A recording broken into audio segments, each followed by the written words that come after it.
Hours after leaving Beijing, President Donald Trump on Friday delivered what appeared to be a sharp rebuke to China, railing against trade practices he says have put Americans out of work and warning that the U.S. would no longer turn a blind eye to trade abuses. From this day forward we will compete on a fair and equal basis, Trump told a gathering of CEOs on the sidelines of the annual Asia-Pacific Economic Cooperation Summit in Vietnam. We are not going to let the United States be taken advantage of anymore. I am always going to put America first. It was a striking change of tone from the day before, when Trump had set aside his previous blistering rhetoric in favor of friendly overtures to China as he sought to establish a more balanced trade relationship. But on Friday, Trump was back to blunt.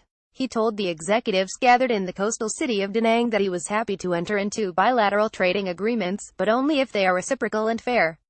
Without singling out China by name, Trump argued the U.S. had adhered to World Trade Organization principles, only to be taken advantage of by countries that had ignored the rules and engaged in harmful practices such as product dumping, currency manipulation and government subsidizing of goods.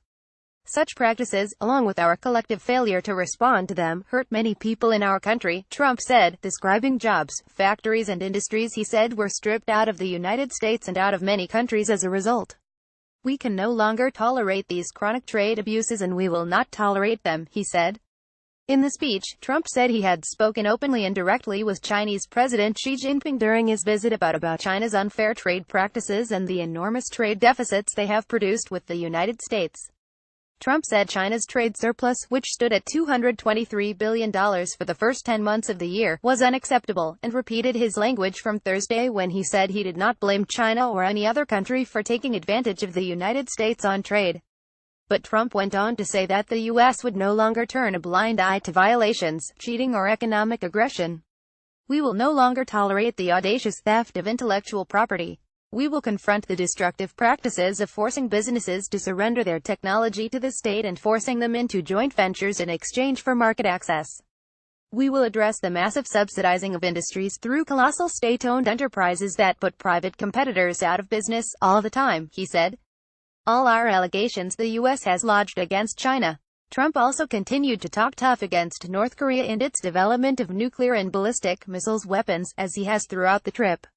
The future of this region and its beautiful people must not be held hostage to a dictator's twisted fantasies of violent conquest and nuclear blackmail, he said.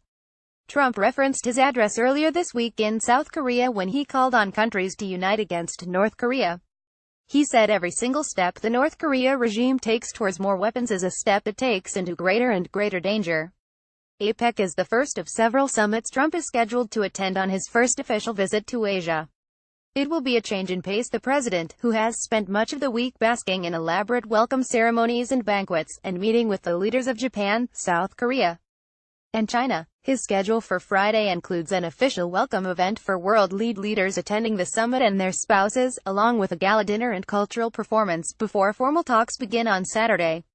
Shortly before Trump landed, the White House announced that he will not have a formal meeting with Russian President Vladimir Putin.